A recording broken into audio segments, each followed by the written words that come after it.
And the reason why we need to have our freedom of speech is because we need to be able to have a free market of ideas. Now I'm like, wait a minute, is this about the fake news or is this about putting your thumb on the electoral scales? I think it might be the latter. We don't want to give a platform for Nazis. And so they transformed, ironically, into the Nazis.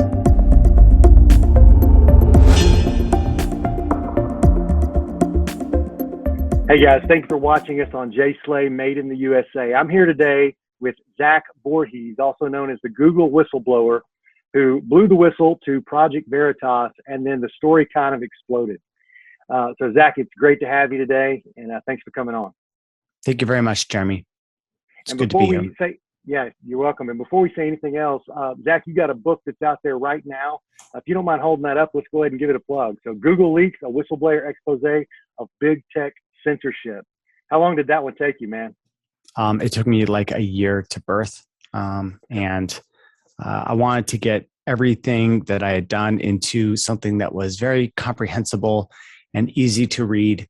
And so this book does that. And they tell you insider details like how Google rewrote their news algorithms to target Trump. Wow. There you see it right there. Yeah. And basically how I exfiltrated the greatest private corporate leak, exposing totalitarian censorship. Like, let's just be honest here. Like, Google has their fingers in cultural pies throughout the world. And they've just decided that they were going to change the rules on everyone and go from a free speech platform called YouTube to, well, they really should call it ThemTube at this time, because it's no longer a system for the people. It's a system for, whoever they want to boost and whoever they doesn't. Yeah, and it's no secret. I mean, everybody basically knows that. I think the people who are in alignment with them, they're proud of it. They like it, so they kind of ignore it. The people that don't align with them, obviously it's a big problem. And one of my goals is to wake up the middle. You know, you called yourself, when you were at the panel at Freedom Fest, which is where we met, by the way, you said, I used to consider myself a classical liberal. Well, classical liberals, like Jeffersonian liberals, they approved of free speech, regardless of if it, was something they personally aligned with or not. And I think there's a lot of people out there like that need to be speaking out about, we don't need to lose our freedom of speech. Yeah, I agree. And the reason why we need to have our freedom of speech is because we need to be able to have a free market of ideas. That's right. We need to be able to discuss things because we need to be able to act in the interests that defends our country, our family, our way of life. And, unfortunately, there are people that are planning, a global system, and they don't like a strong country such as the United States. And I think that's why we saw an international upheaval over Trump getting elected. And with that being said, that kind of ties into your story. So give my audience the refresher course on Zach Vorhies and his journey at Google. And I want to say this before you get started. One of the things that lent a lot of credibility in my mind to you was when when James O'Keefe basically handed you the mic and said, tell us your story. You said, hey, I loved working at Google. I loved it. So you didn't seem like a guy that had a bone to pick with the company to start with. And then some things happened. So take it away. Yeah, man, I love that company. It was like, I remember in 2011, I was arguing with my girlfriend at the time, and she was telling me, she was from the Soviet Union. She fled from, Russia and had lived in the communist times. And she said, Google's going to become really evil. Just you wait. And I said, no, it's not. It's the best thing. You don't even know. Right. Like I knew. Right. And, and that memory kind of stuck with me because after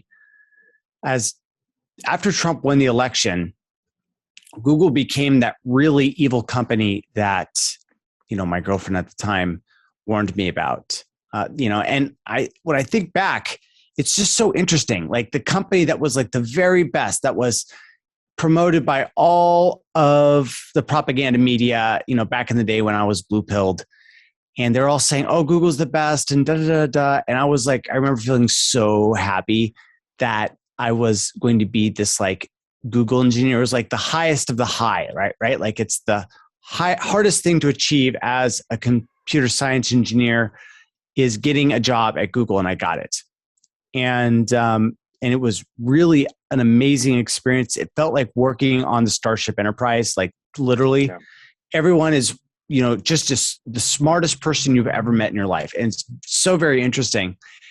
And that's the reason why my heart was so broken in 2016 when Google started to like change their ways. And I was like, oh, that's not very googly. Now, googly is this word that we use at the company to describe like our behavior. Like, oh, is it googly? Like, is it like open and transparent? And when Google started to introduce this, fake news censorship, I was like, well, wait a minute, this is for some reason going against the entire ethics of the company. What's going on? Right. And it turned out that there was like this plan that they had to introduce this censorship system called machine learning fairness, which came from Stanford. And it was brought into Google. And then in 2016, they just turned it on, but just a little. They just turned it on just a very little bit, right? But by 2019, they had like turned it up to like level 8. Now it's like basically they turned it all the way up to 11. Let's just be honest, right? You type in anything. Like, let me just give you an example today of what Google is all about. So if I go to images.google.com and I type in idiot, right? Like, it's like, right? It's just, of course. And that's not even like the scariest thing in there. They've also got, all right, you got to see this. I'm going to share my screen again. So if you go to google.com and you type in like, this is like Google's scary autocomplete. So if I type in men can, let's just see like what it can like autocomplete. So Google says men can get pregnant, men can cry, men can be abused too, men can have periods too, men can live like this, men can wear dresses, men can cry, quotes, men can cry too, men can get periods too. It's just they're at an 11 or maybe a 12 on wokeness. There's no doubt about that. Yeah. Now you said you were blue pilled, and I think everybody knows you're definitely on the left way of thinking. Mm-hmm. So you probably didn't even, or maybe not as cognizant in maybe 2011, 2012.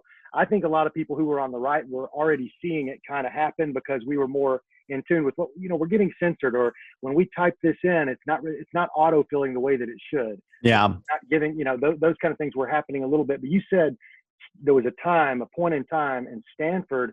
Was it Stanford's idea, or did Google hire them? Stanford's idea. Really? Yes, it was Stanford's idea.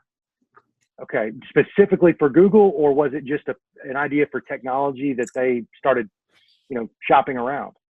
Well, think of this as like a think tank. Like Stanford comes up with new ideas, and then those ideas sort of like get implanted and become pregnant in companies. So sure, yeah. Stanford created this, and maybe it was going to be Facebook first, or maybe it was going to implant in Google first, or maybe it's actually existing under different names. I don't have insight, so I can't tell.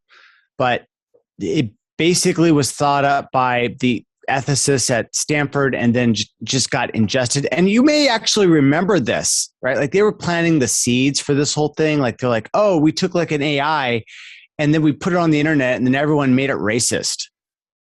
Right? And everyone thought that was so funny. Haha, even the AIs are racist. Well, it turns out that was used as internal propaganda to argue for a machine learning fairness. Because what they did with this experiment, and I think that the name of the AI was called Tay. Tay became racist.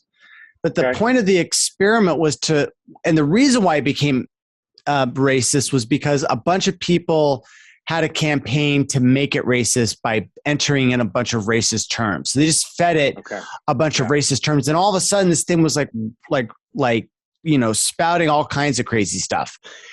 And so the conclusion that was done from Tay was that if there was racist data, then you would produce racist AI. Okay. Right? And I don't remember this going down, but yes, it makes sense. It makes sense. Okay. So Yeah, they had this theory, and basically this became a machine learning fairness system, and in response to that in Stanford. And then somehow, I'm not clear why this is, it got funneled and accepted into Google, where it continued to incubate, but then got initially released during the 2016 election. But like I said, just a little bit, it got released. Okay. Right. And I think that it was turned on because of believe it or not, that I think I recall that it was turned on because of Pizzagate. Okay.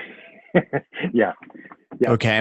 Whatever that surprise. weird time of 2016 was, right? Remember that.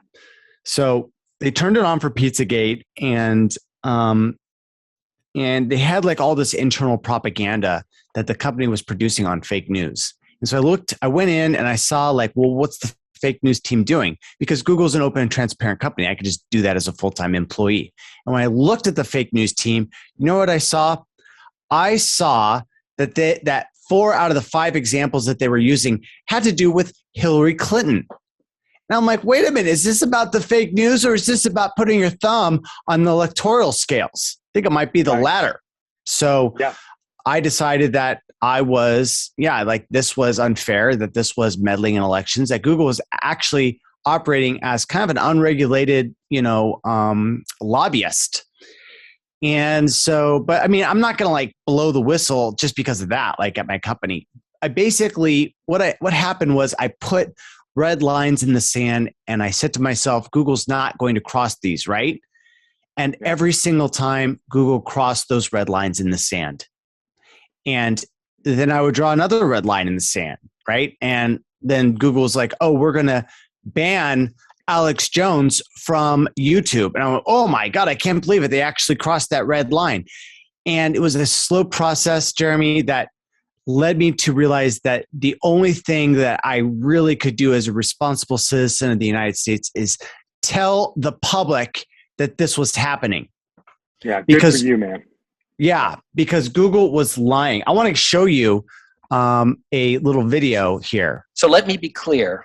Google is not politically biased. Indeed, we go to extraordinary lengths to build our products and enforce our policies in an analytically objective, apolitical way. Our platforms reflect the online world that exists. Our job, which we take very seriously, is to deliver to users the most relevant and authoritative information out there. And studies have shown that we do just that. Objective third-party studies, including most recently a comprehensive year-long assessment by The Economist of Google's results, have found no evidence of bias in either direction. Additionally, in May of this year, our data scientists analyzed daily click-through rates on search results to the official websites of members of Congress.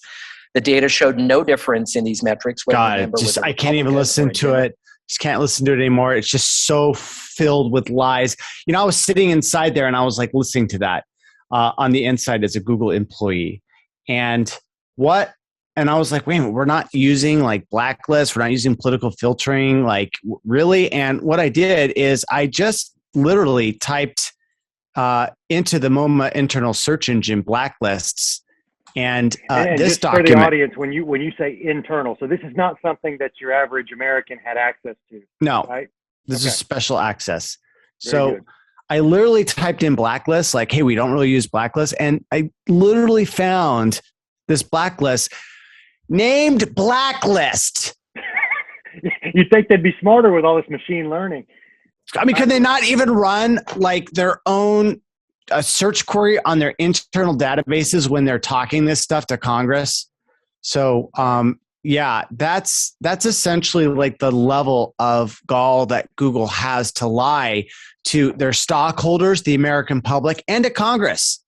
And, is anything going to get done in today's rigged election system, rigged judicial system? Like, I don't think so. These guys are just going to be able to walk away and get away with perjury. Well, that's a big fear that you just hit on, because I think a lot of conservatives, they still, you have to be able to land somewhere. It's like, well, okay, we know big tech is runaway, it's a free for all to do whatever they want to do. But man, when they finally go to court, or when who's the governor of Florida, DeSantis takes them to court, big tech, they'll get their ass handed to them. Something like that goes on in just the average person's mind. But you just said you've got the judicial system that is rigged. Yeah. Do they have complete immunity at this point to do, basically whatever they want to do and get away with it? Yeah, they do. And a big problem is, with the bar. The bar system is rigged itself. It's a British judicial cartel that's got a lockhold, a stranglehold, a monopoly over our judicial system.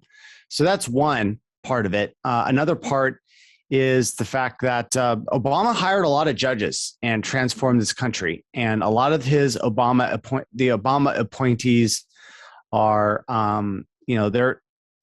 they won't rule anything other than in big tech's favor. And you can spend all this money, have like a brief, sit in court, they're just going to smack you down. And I know this because I raised $135,000 to sue Google because of their YouTube purge that happened on October 15th, 2020. And like, the court just, brushed me aside. And I was like, and before I knew that was going to happen, I was like, God, why is Google not even putting any like care in their like response to our suit? And the reason why is because they didn't really care. They knew that the system was rigged. We had to sue Google in a California jurisdiction, right? And basically, because of that jurisdictional clause, when you use Google as a content creator, you have to do it in their home turf with their bought-off judges, and they know that they've got a iron grip on that whole system, and so you're not going to get any justice. The same thing happened with Prager University and some other people that have tried to like sue on this. The courts are just going to slap it down.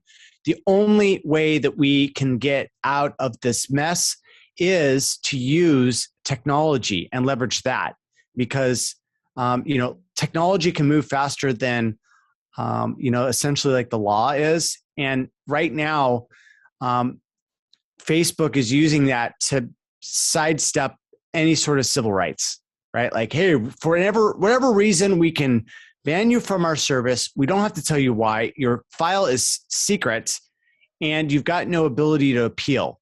And the judge isn't going to do anything. Yeah, exactly. And that's the thing. I just found out, like, I went to this January 6th thing and I wasn't like at the Capitol building. I was across from it giving a speech for this like health freedom thing that Charlene Bollinger was like putting on. And because I raised some money for that, PayPal and Venmo disabled my accounts. I mean, this is where we're at right now. It doesn't surprise me one bit. I mean, just yesterday I got an email talking about, General Flynn, and he's one of those that's still looking at election fraud and working with this guy named Captain Seth Keshel. And it's kind of amazing what they've come up with. But Chase Bank just canceled all of his credit cards yesterday. He was kicked off of YouTube, and it wasn't like for anything. They just decided together, Chase Bank and some of the big tech giants just canceled everything. Yep. So that was interesting. And but he's a big name. But I'm amazed at I don't even know the right words not coming to mind, but even for like small timers like myself, I interviewed, and Alex Hopkins with the United States Postal Service. He blew. Oh yeah, yeah. He blew the Richard. A lot of Richard Hopkins, Richard. Yes. But he personally, he's like, hey, just call me Alex. So I've got to know him as Alex now. But so Richard Hopkins, he blew the whistle. All he did, and by the way, he lives in Murfreesboro, Tennessee, so that's 20 minutes from me. So after the Freedom Fest, I said, hey, you're right down the road. Come do an interview, and he did. Well, I throw this thing on YouTube. It's here in my office, just me and him, just two guys talking about a personal incident that happened to him. We didn't make any great claims about widespread election fraud. There wasn't, there was nothing like that. I put it on YouTube. And by the way, my YouTube, I don't even look at it. I've maybe got 50 people that follow me on YouTube. And within 10 minutes, they took it down and they said, that's strike one. If you put anything else on there like that, we'll kick you off the platform. And it's like, here's me and a guy telling his personal story, making no big claims. and they were that. I don't know if it's an algorithm that finds it, but I guess it has to be. But it's just amazing how good they are. That machine fairness learning you talked about, to even find the smallest thing they don't like and kill it. Yeah, and I mean, basically, the way that it works is that it's a artificial intelligence, and it uses machine learning, which is essentially a bunch of neurons that are organized in certain ways so that they have layers and they fire and they generate patterns so that they can perform well at a pile of tasks. And so, for example, it truly is the Matrix. I mean, it's the freaking Matrix, man. Yeah, it is. And the thing is that unlike a human, which, takes time to process, what does this mean? Do analytics, like there's something right there. They look through the entire thing at superhuman speed, and then they come to a decision like that. And they can just take it down and they can do the nuance. And if there's like some way that you can get around it, good chance that they'll fix it by, the next version when they roll it out. Because that's how good AI is getting right now. And I kind of think that we're in an existential crisis, but not the crisis that most of the people think exists. Like, I think that this COVID-19 thing is all a huge distraction, right? It's to get us in lockdown. And the reason why we're going to be locked down is because they are doing a great reset. This great reset is going to be transition us into the fourth industrial revolution. It turns out that people are no longer useful. We can't trade our labor and our intellectual value, which we still hold as necessary for this economy, is also about to be made obsolete. That's what AI is going to do. AI plus robots equals the fourth industrial revolution. And you're going to be able to, in your lifetime, you're going to see the great marvels of the fruits of that empire. Like, you're going to see spaceships going to different planets. You're going to see, exploration in low Earth orbit. All kinds of huge skyscrapers are going to be made, but we might have to go through World War III to get there. And that's what's kind of the scary part coming up. And I want to warn you, listeners out there that, things could get really crazy really quickly. But you know what? I think you're going to be all right at the end. Just try to survive the population cull that's seems to be rolling out. And I can't actually discount the whole, is this a population cull? Because, hey, they did say that they need to take down the population to 500,000 people, and they chiseled it in stone. So they did. Georgia Guidestones. I drove by that as a salesman in Georgia, selling to local governments several times, not even knowing what I was driving by. It's amazing. Is that what you're talking about, the Georgia Guidestones? Yeah, I am. I'm talking about the Georgia Guidestones. And you know what? Klaus Schwab is echoing that in his new book about COVID-19 and the Great Reset. Now, does he come out no, yes, I know he talks about depopulation and we need to have less people on the earth. And, and then even Bill Gates will say, we do need to reduce our population from what it is now by 10 to 15%. Now, I think that's the public voice that they're giving it. That may not be what's in their heart.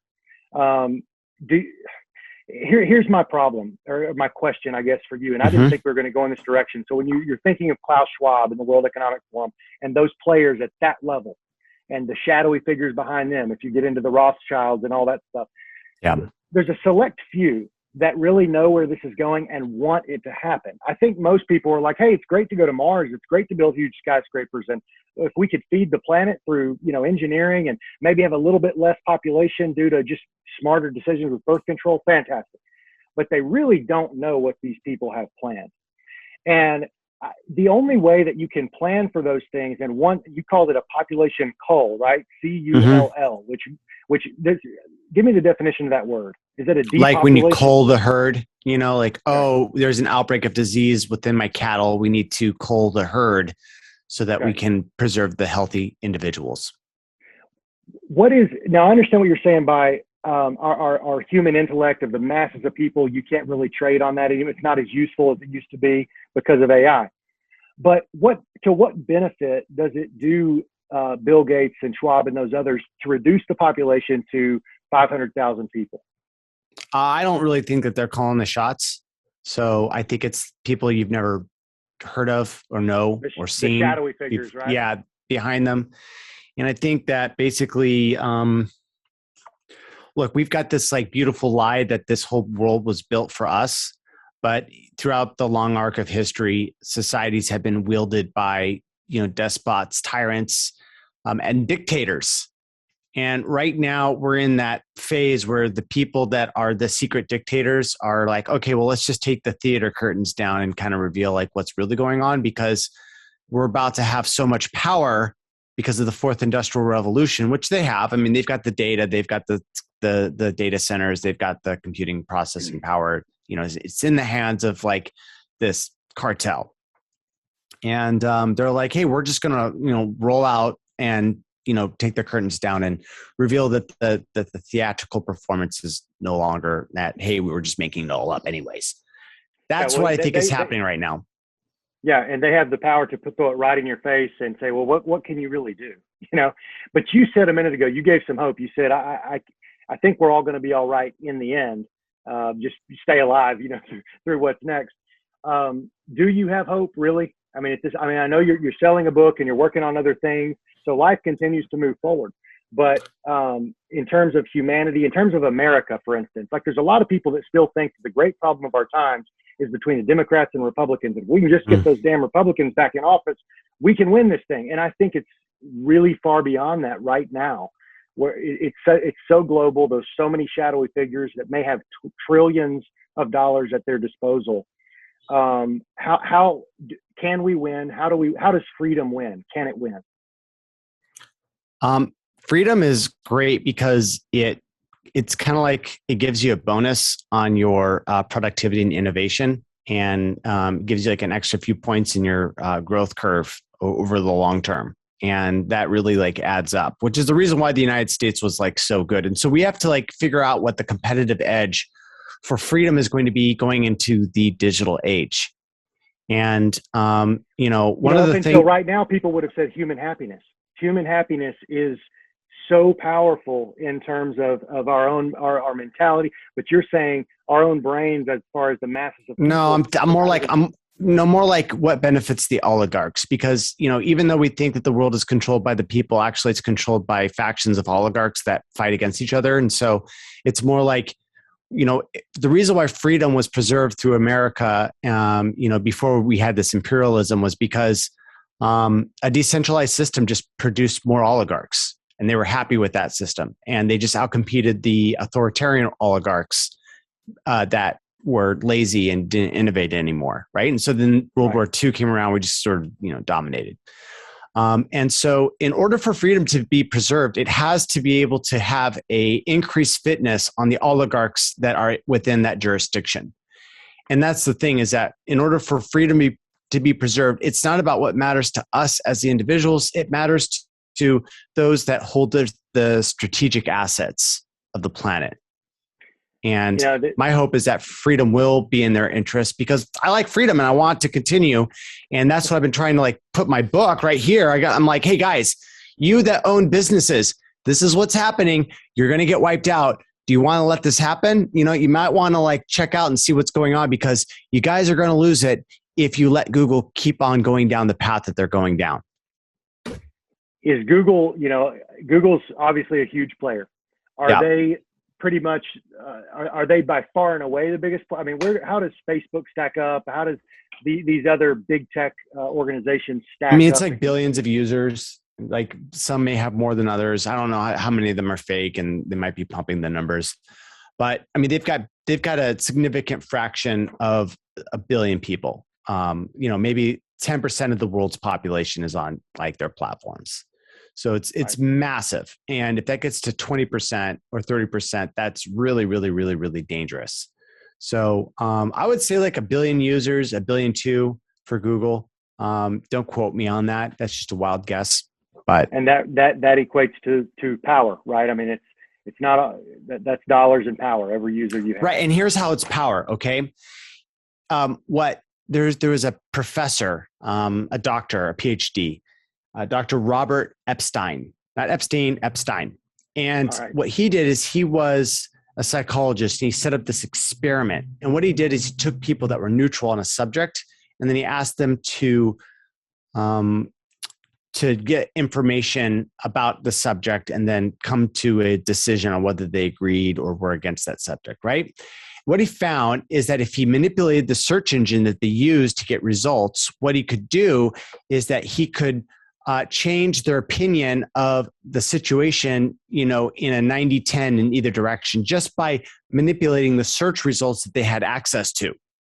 And so when people are like, well, what's the power? What's the money? It's the politics. The politics and the money go hand in hand. And if they can control the narrative, then they can rule over businesses, and they can figure out who goes up and who goes down, who the winner and the losers are. And hey, guess what? It turns out that when they can decide who the losers are, it's going to be most of us, and it's going to be only them. Yeah. And, it comes down to, for me, again, and I know you probably don't have the answers to these questions, Zach, but I think about these oligarchs, whether I know their names or not. Mm-hmm. And, if I was given a chance, Jeremy, given a chance to have $1 trillion, massive power on this planet, but the cost of that was most of the people being unhappy or turning into half machines that didn't really have their own consciousness anymore. They were just slaves to a system that I'd created. I would hate my life on a philosophical level, because it's like I've become this awful person. How do you think that they see the world, and how do you think they see their fellow man? I think they're really scared, right? Like they believe they're taken in by this, lie that Russia hacked the election in 2016. And they think that there's this rise of Nazism and white supremacy everywhere. And, and they're like, to the really defend powerful against oligarchs do you think that, I'm talking about these really wealthy, I'm not I talking don't know. about Hollywood celebrities. I don't know about them. I just know the way that upper and middle management was at Google. And what I know is that the reason why they did their things was always out of fear. Fear of the Nazis, fear of the white supremacists, fear of the QAnon, fear of this or that. They're basically there's all these threats. And so therefore we have to abandon our principles of free and open discussion. And instead we got to start looking for Nazis, these neo-Nazis everywhere, and start deplatforming. And what they said was, week after week, we don't want to give a platform for Nazis.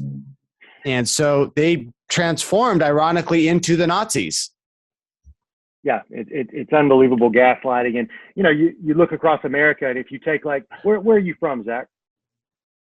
I'm from the forests of Oregon. Okay, from Oregon. You lived in a lot of big cities? Yeah, all my life. Yeah. But a suburb of Portland, and then San Francisco. So yeah, sure. Perfect. Yeah. So the reason I went there is this. You said you were blue-pilled. You were from Oregon. You lived in San Francisco, and you lived in Portland a while, and then you worked for Google. So you're like that, from a Tennessean's mindset, you're like that quintessential, probably a leftist, probably somebody that loves the algorithms of Google and would just dream at night about vaccine passports. That is, but on the other hand, and I'm not saying you're this way now, but I think a lot of people. No, I was never for mandates. I was pro-choice for abortion, pro-choice for vaccines. Sure, and that wasn't a knock on you. I'm just saying, generally speaking, conservative Tennessean's mind, that's where you would have gone.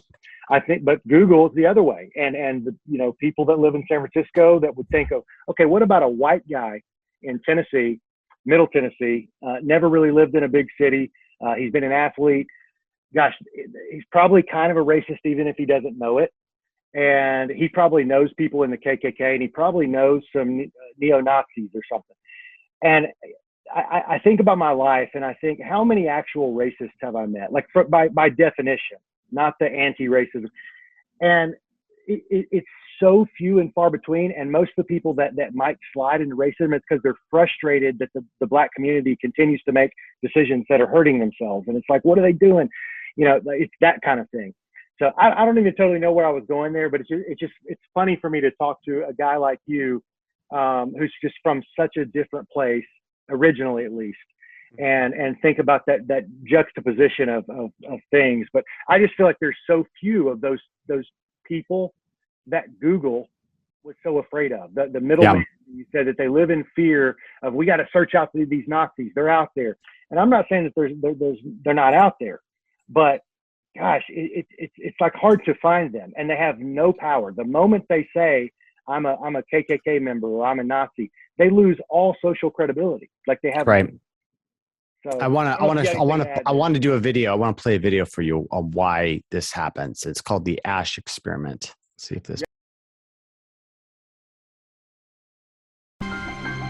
The Ash experiment is one of psychology's oldest and most popular pieces of research. A volunteer is told that he's taking part in a visual perception test. What he doesn't know is that the other participants are actors, and he's the only person taking part in the real test, which is actually about group conformity. Please begin. The experiment you will be taking part in today involves the perception of line length. Your task will be simply to look at the line here on the left and indicate which of the 3 lines on the right is equal to it in length. So, for example, if you... The actors have been told to match the wrong lines. The volunteer will be monitored to see if he gives the correct answer or if he goes along with the opinion of the group and gives the wrong answer. In the first test, the correct answer is 2.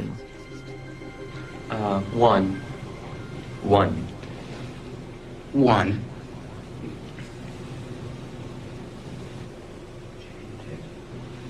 Two. 1. Once again, the correct answer is 2. 3. 3. 3.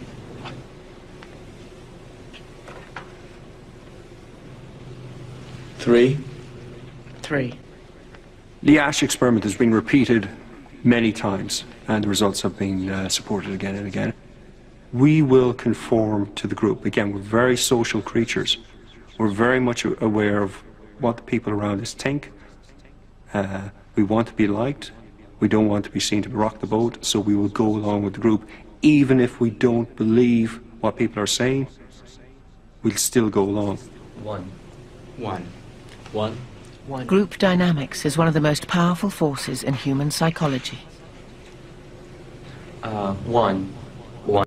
Yeah, that's fantastic, man. I love that you played that video. It leads me to a question. I lost you, Zach. I can't hear you. Sorry, I'm sorry. Yeah, it just turns out that if you just get everyone to believe in something, then everyone else believes in that thing, and that's really hard because you have to have that like critical mass of people that believe in the system, and that's where we were at. And now in the last 4 years, that's like completely broken. Now the Ash experiment, like the contradiction there is that some people are going out and saying, hey, the emperor's got no clothes. Everyone's like, oh my God, I thought I was the only one. Right. And that's how the propaganda works, is that it makes you think that if you think in this certain way, which is natural, then you are alone and a deviant and a bad person. Yeah, that's why it takes incredible bravery to do what you did, because I think you saw it going on. You said, wait, I'm not seeing the same thing that everybody's afraid of, even though I'm supposed to. And then you saw a direct lie, like you saw what happened in court or with the Senate, I believe it was, where your own people at Google were saying things that you could disprove just by a simple search on your computer. Right. Now, we didn't go into the last part of your story, but if you don't mind sharing, what was the follow-up to that, Zach? Once you whistleblew and came out, what happened next? I mean, Google sent, they did a wellness check and they reported it to the police. And so the police came to my house, and I pretended that I wasn't there, but somehow they knew that I was. And they staked out outside of my house, and they called in a bomb threat, believe it or not. In fact, I actually have a video of it right here. So I'm just going to share it with you because it's pretty insane. But yeah, they upgraded. They basically saw some container of denatured alcohol that my roommate was using to spin fire. And they're like, oh, this could be a bomb or something. So they called in a bomb squad and helicopters. And it turned into like this incident. Well, I think that it was designed to make you look like a crazy person. So this is a bomb robot that has been sent to my house because they think that something looks suspicious.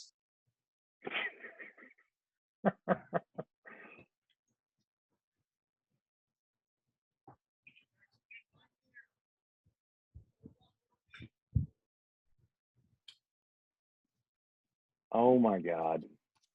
I've seen this before, but just talking to you now and then watching it.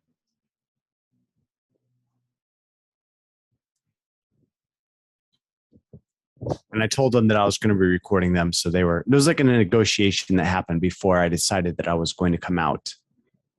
Were you afraid right there? Yeah.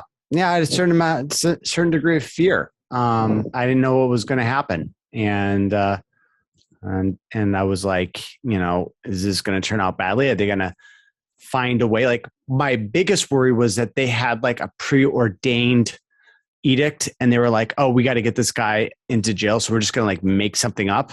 So that's what I thought was going to happen. I thought that I was going to talk to them and that they were going to make up some excuse and that I was going to be in the psych ward. And then once I hit the psych ward, then they're like, oh, he's crazy. And then like my whole disclosure isn't able to, be made public, because this was between June when I came out anonymously and released 4 pages and August 14th when I released the whole enchilada of 950 pages. So Google was trying to stop me in this whole endeavor. And so that's the reason why they did that. And I was like, look, like, I know they're trying to stop me. I'm pretty certain that the police are here to, just throw me in the crazy bin and then say, oh, he's crazy. You can't trust anything that he says.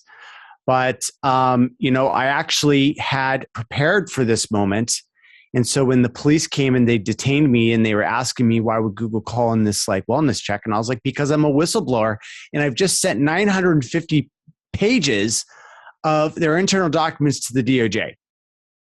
And the police officer was like, wait, do you have any proof of this? Because let me tell you, I'm sure they get a lot of wild stories from crazy people. So I wanted to definitely put myself not in that category. So I actually had taken a picture on my phone, the letter that I had sent to the DOJ. So I showed the officer that letter and I said, here you go.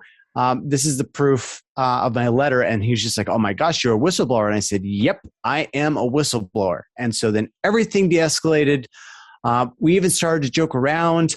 I was like, hey, what's the most realistic cop show on television? Is it CSI? And they're like, oh, no, there's only one. And it's Reno 911. And they all agreed, the SWAT team and everything. So, awesome. and I got to go, but I do want to plug my book if I can real quick. Yeah, please. It's Google Leaks, all these stories and more. See how Google, the largest totalitarian corporation that rigs elections, got busted. All right. It was an incredible story when I was living it. And I'm really happy to be able to put it into book form. It's got 20 graphics on the inside, color printings. So you get to see how Google was able to rig the information landscape in order to control culture, elections, and your future. So find out how Google is censoring you today. Go to googleleaksbook.com, check it out there, read the first few chapters, or go to amazon.com and search for Google Leaks. So that's awesome. I'm Zach Thank Vorhies. you, man. I'm definitely going to get that book. And are you worried Amazon's going to take the book down? Yeah, they'll probably do it, but we're going to go out with guns blazing. Yo, man, I love it. Let's keep the guns blazing. Thank you for standing up for truth, brother. And we're all going to try to follow your lead, my friend. Thank you very much, Jeremy. All right, Zach. Great having you.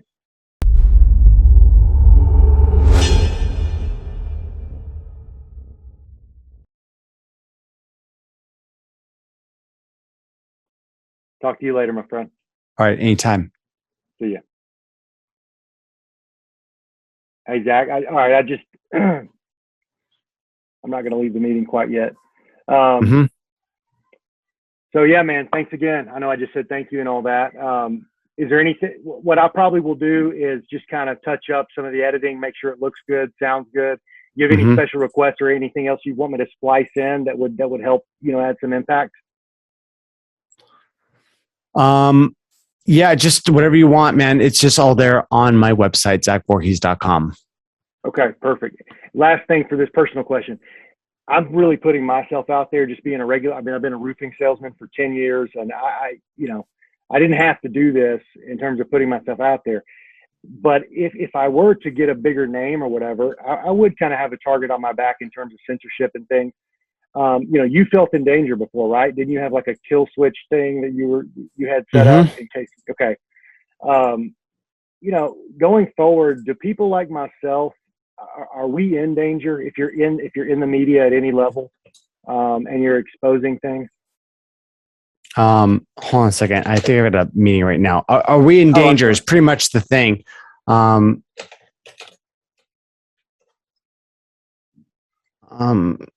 Here, let me just. I'm sorry. I'll answer this. Yeah, and my bad. I'm going long here. I'm sorry.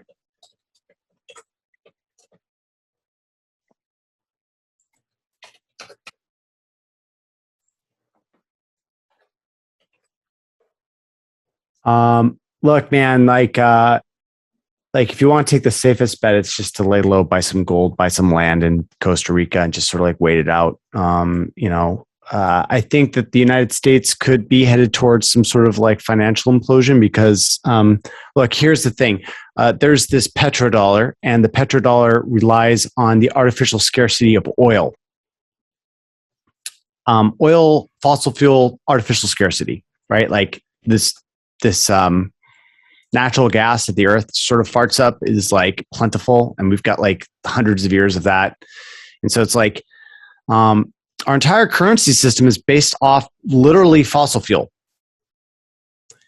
And they've been suppressing all this nuclear technology, but now China's like, fuck you, we're just going to build thorium. And it's being like, they're turning it on right now. And I don't even know what that is. Thorium is a new type of energy, which will actually, it's a new type of nuclear chemistry. And the great thing is that you can take all your nuclear waste and you can just throw it in there, and you just eat it up and turn it into energy. And when this thing comes online, basically the amount of energy that we're going to be able to produce is going to go up by like just like crazy, insane amounts of energy. Like we won't even, it'll be like free, right? It'll be like taking a drink from a stream. Okay. It's just not going to be like an issue. And the fact that it's an issue right now is just they can do this creepy New World Order thing. And so you're saying control. All of that's artificial. It's just an artificial scarcity with our energy sources. Yeah. And they're preparing for the fall of the petrodollar system. That's what's happening. And because they want it to fall. They want it to collapse, right? I mean, it's just not sustainable anymore. Like we just don't want to have an economic system that's driven on coal and oil. Okay. So, I mean, the reason why you can't eat fish because of all the mercury in it is because of burning coal. And it like the coal goes to the phytoplankton, then gets absorbed into the zooplankton, then gets eaten by, larger life forms until it gets into a fish, which is basically like, by the time the thing that it eats, like you can imagine like an entire football field worth of like mercury, like in all those little animals, but because it goes up the food chain, it basically accumulates all that mercury. And so you get fish that have high levels of mercury. And that's all because of coal. And the oligarchs, I never knew that chain. Mm-hmm. It's all because of coal, right? So they want to get us off of coal. That's usually why they always sabotage countries from building their own oil pipelines. Like Iran's like trying to sell oil, to China in a different currency, and OPEC's like, no, you got to be part of our cartel, and Iran's like, fuck you, we don't want to be part of your cartel. And so there's like basically Russia, China doesn't want to play with the petrodollar anymore. They're just like, look, we're going to pump our own oil, and we've got a standing army, so fuck you. What are you going to do about it? Right. And so it's not whether they're planning for it to break. It's just going to break.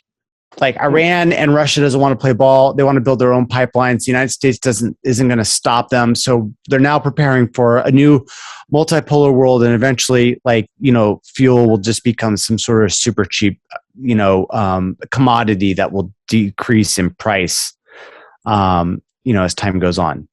Wow. Man, I'd love to pick your brain forever, but I know you got to go. Wait a minute. Do you know Paul Mikowski? Not off the top of my head. Oh no, he was the one that was scheduling me with you. Okay, so I don't have Tim Corson. I don't know why. He goes, it was scheduled for 2:15. That's when I went on with you. No. Oh, never mind. Well, if you got to go, you got to go. I do have one. I don't think I got to go. I don't think I've got to go, but go ahead and ask your question. Okay. All right. So I have done the deep dive with the Klaus Schwabs and Bill Gates and all that stuff, at least as much as I can cram in this little brain of mine in about 2 or 3 weeks. This transhumanism and what I've heard military speakers at colleges talk about when they say, hey, right now we are approaching this time where we're going to be able to, whether it's through a hydrogel or through some kind of ability to link up to our neurons to turn our brain waves into binary code at such a level that a computer could actually read our thoughts in real time, like read our thoughts, and voice them back to us in English language if they wanted to. How close are we to that, and where is that going? Are the vaccines part of that? Is that a gateway drug to get you going down that road? What do you think?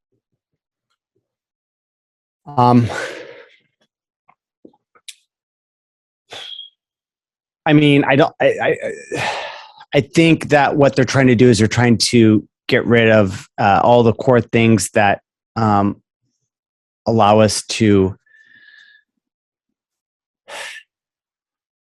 be like have an identity, like do you think the masks even play into that? They're covering up half of your facial identity at all times. Yeah, I mean, basically, they want us to stop fighting for the system that we have, right? Like we've got the system and it's decentralized. It's got like voting that's counted in a decentralized way. And that like really sucks for them. They want to break all of that, and they want to poison our mind with a whole bunch of disinfo, and they want to just demoralize us, make us fat, make it so that we have so much pain that we're like, when the revolution actually happens and they actually destroy the system, that the people are so sick and tired of the pain of the system that they just let it go. Yeah.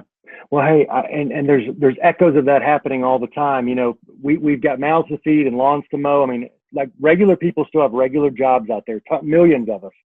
And just like the other day, when I put the time in to make that video with Richard Hopkins, I put that on YouTube. Do I really have the energy to go on YouTube and go fight them on that? Because it says if you feel that this has been a mistake, you know, click this link and you can. That's just another thing, and you kind of feel like, you know what, I've got better things I can do.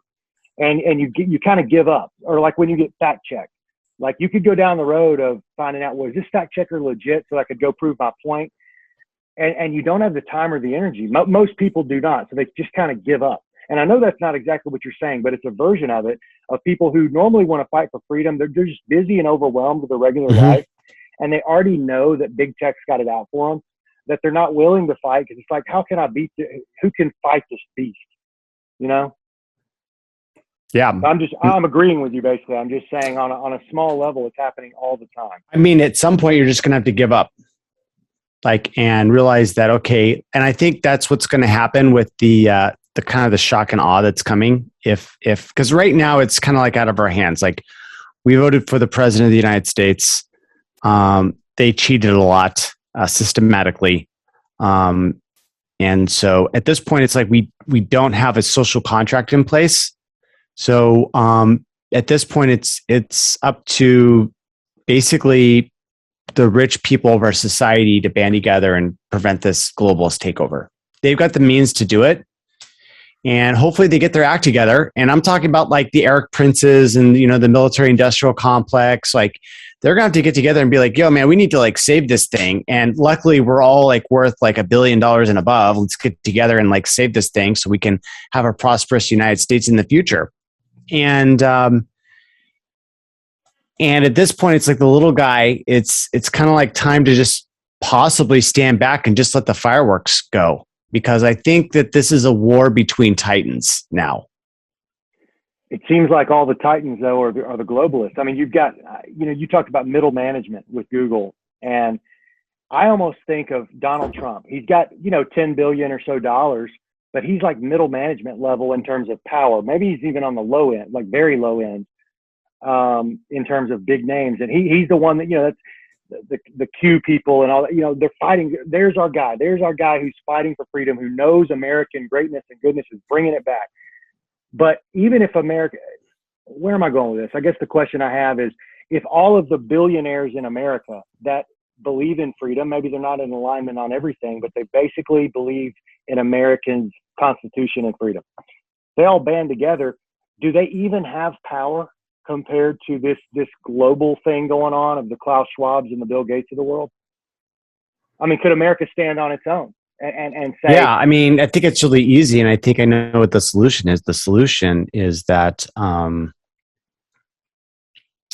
we basically have to use technology to sort of band together.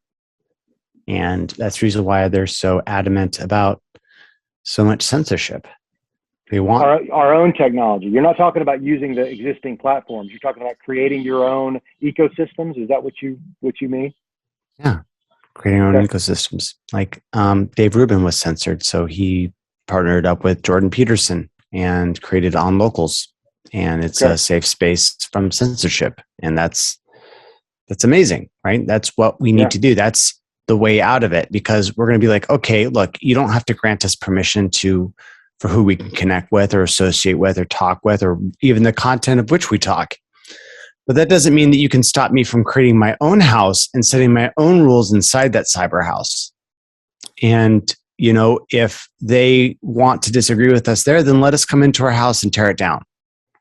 Right? Because as far as I know, we still have the right to freedom of speech and freedom of expression. So as long as the cops aren't going to burst down my door, I don't think that they're able to enforce anything in our own houses that we create. So create our own houses. That's what we need to do, and create our own towns with these houses, and we can rebuild, and we can just ignore what's happening in these leftist citadels, because we're going to create our own ideas. And the thing is that we're going to win the minds of the people, because honestly, listening to a plurality of people talk on the radio is where we're going to have a better understanding of this weird wacko world that we live in, rather than what the CNNs of the world are saying, and at the end of the day, people can tell when someone's not trying to bullshit them. And even my leftist friends right now are like, okay, something really weird is up, and they're not buying the bullshit anymore.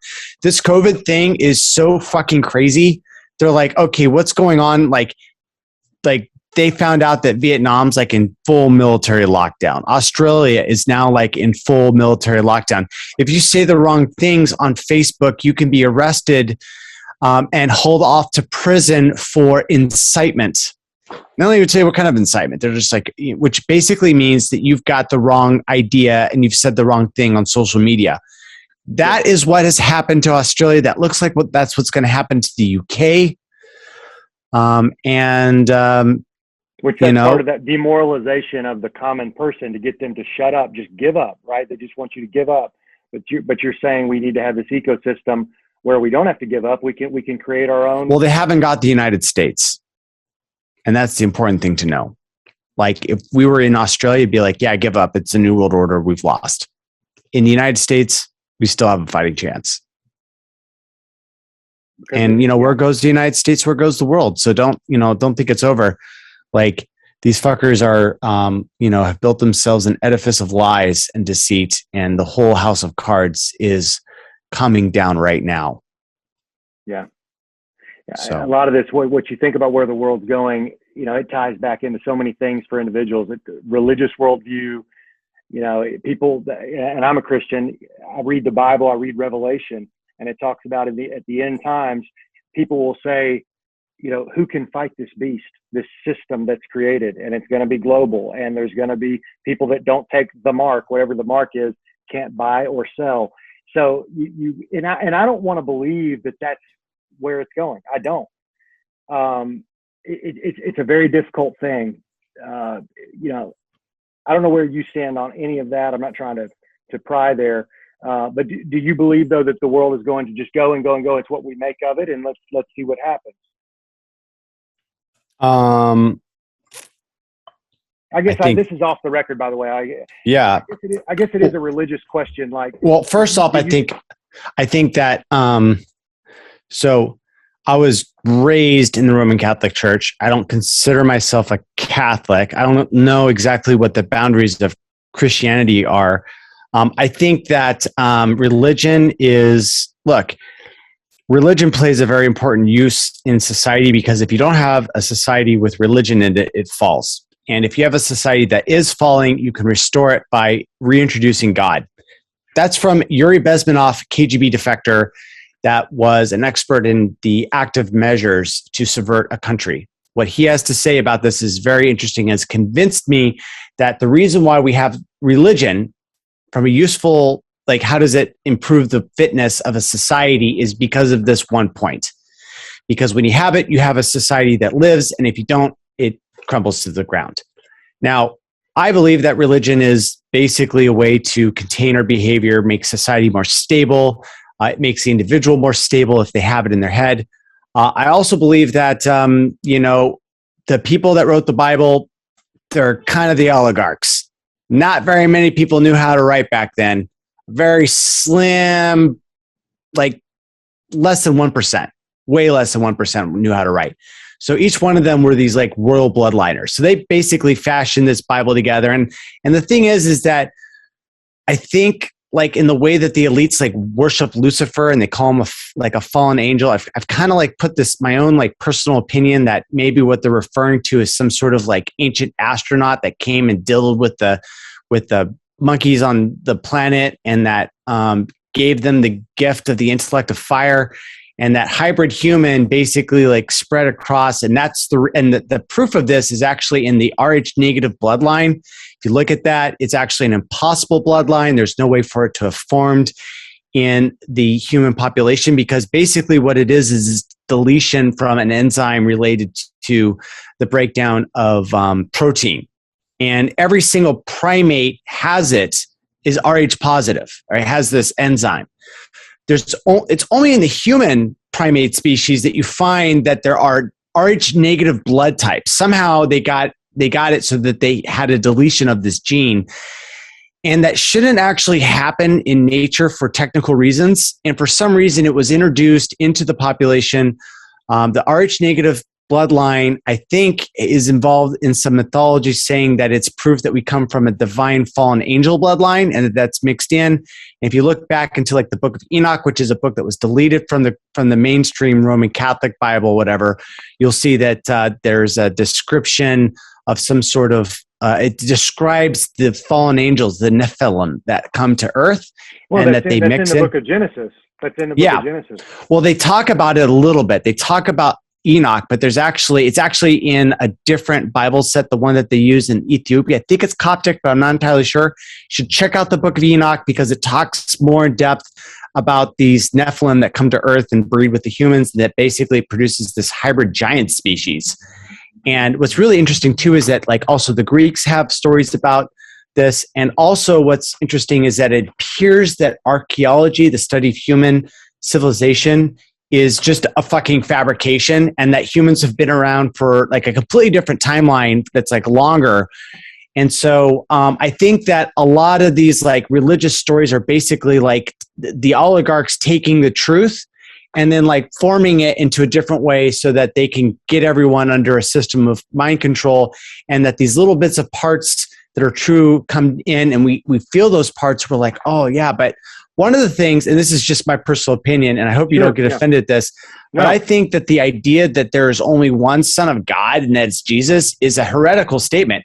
I believe that if this ancient astronaut opinion is true, then essentially everyone has a piece of God in them, because God is this divine bloodline that came, and basically we're like, even if the fallen angels came to Earth, and that's actually what like our DNA represents, they are actually from, some seed or life form that influence their intellect, because there's all these things in our physiology that are impossible, like irreducible complexity, that they couldn't even like form on this planet. And if you look back at the geological record, there's just periods where something just appeared on Earth with no parent on it. So it looks like we actually had like several visitations of ancient astronauts have come to Earth and seeded it with different life forms.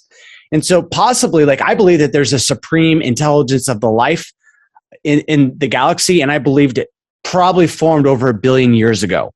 probably in the first or second generation stars, probably the second generation stars. By the way, we're like a fourth generation star. So if there was a supreme intelligence life form, it probably existed in the second generation stars.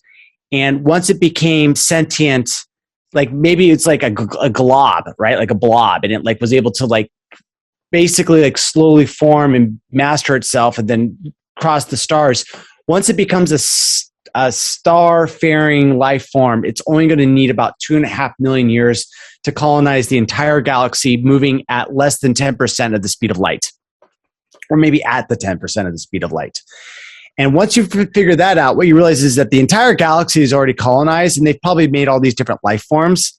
And so throughout our history, various life forms have visited this planet, and I bet that I think that the Earth is this rare sort of garden planet that's like mostly like ocean, and so there's like a lot of life forms here. And so I think that the Galactic Federation, whatever it is like, this is very special, and we're going to like keep it as this like garden planet.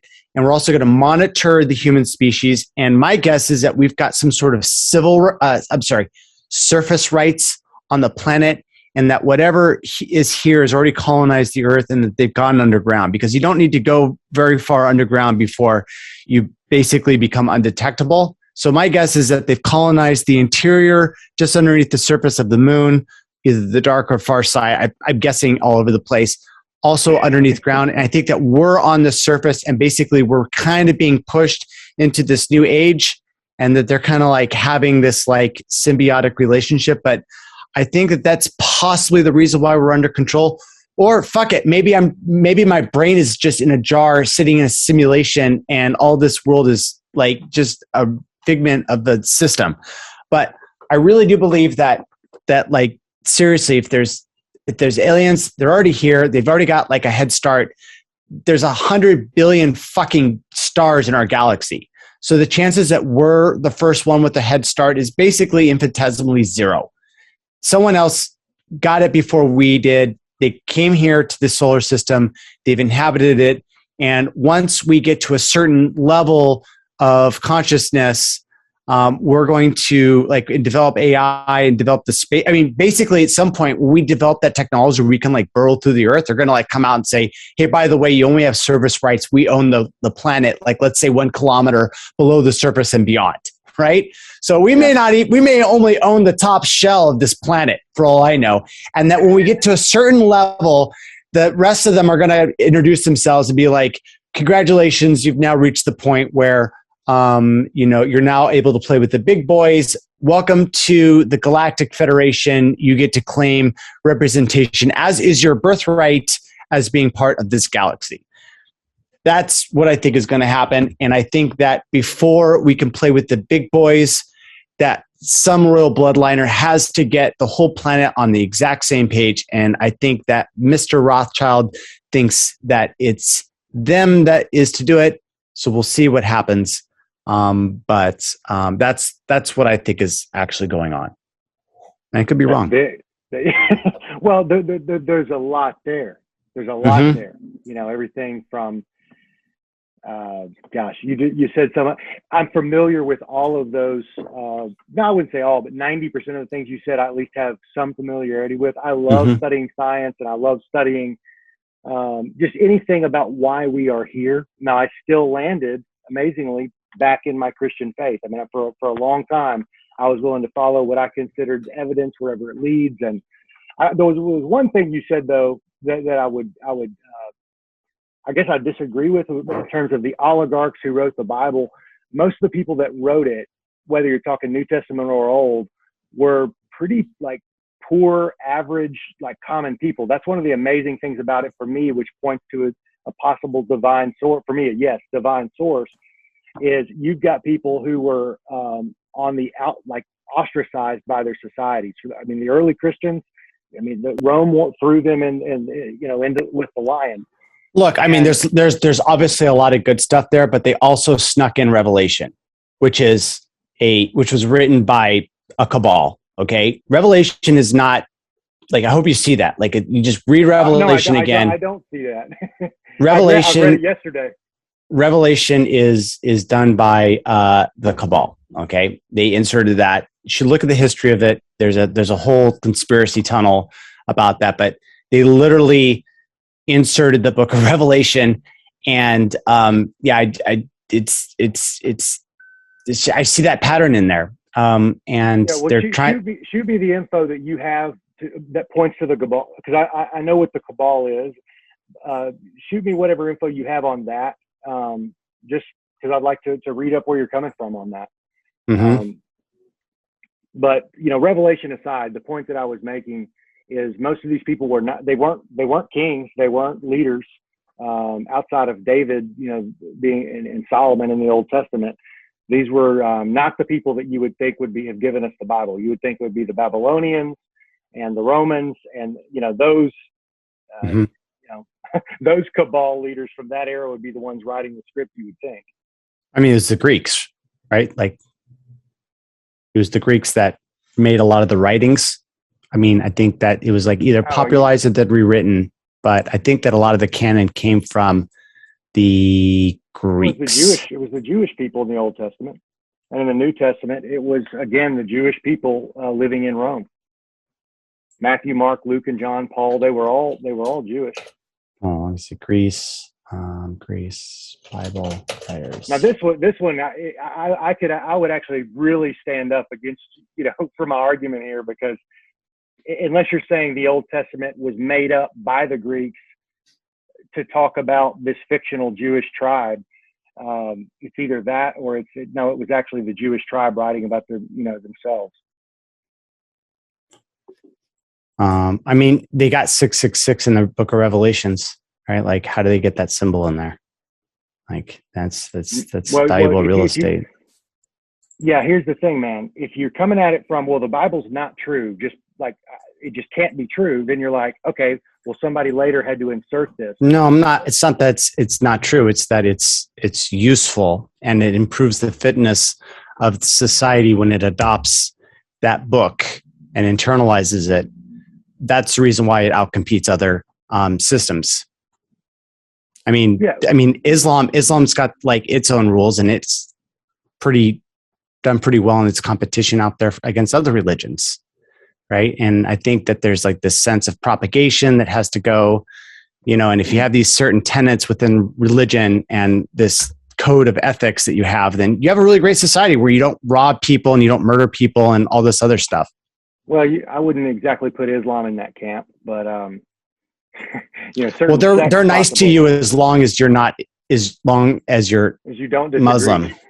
Yeah, which doesn't make for that. You would much rather be in a Judeo-Christian worldly society, I can guarantee you. So that's kind of a false argument there to say, hey, I think they're all useful, but there's one that far and above has led to first world countries with the happiness and health of people in general.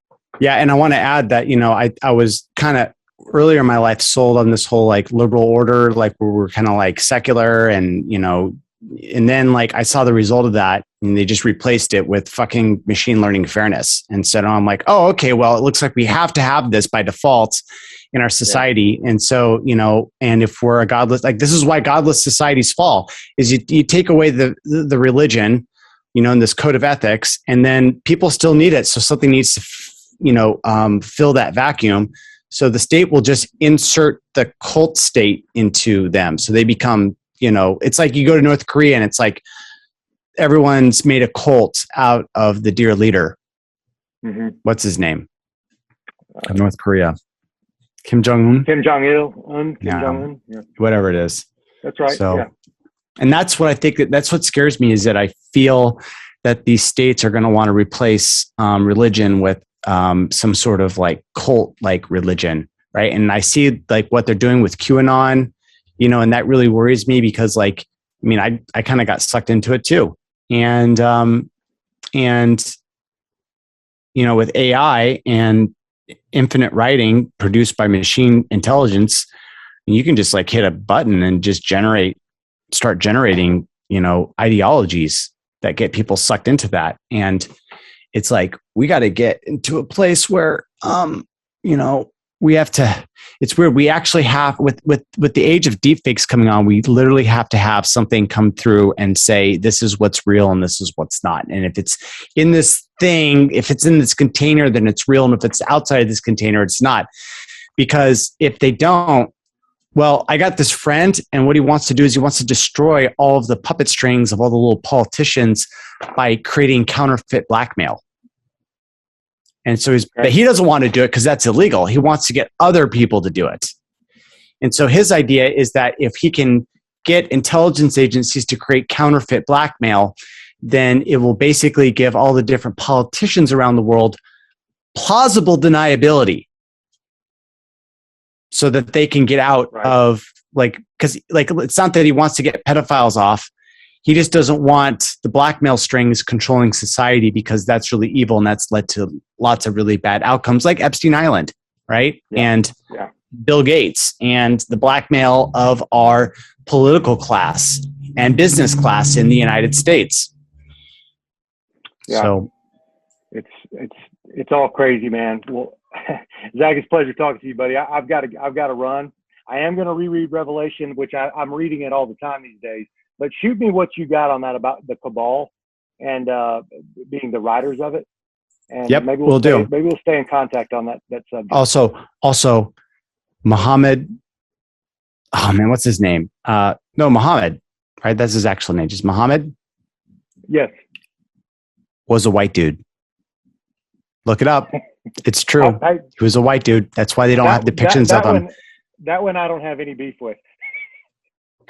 Well, now you know. White dude with red hair. And it's written in the Quran, and most people don't even read the Quran, but he was definitely a white dude with red hair. And because he has red hair, that's the reason why they dye their beards red to emulate him. Interesting. Mm-hmm. Huh. So. Okay. Interesting tidbit there. Yep. All right. All right. I got to run. Thanks, Jeremy. Later, take care. Okay. Bye. Bye.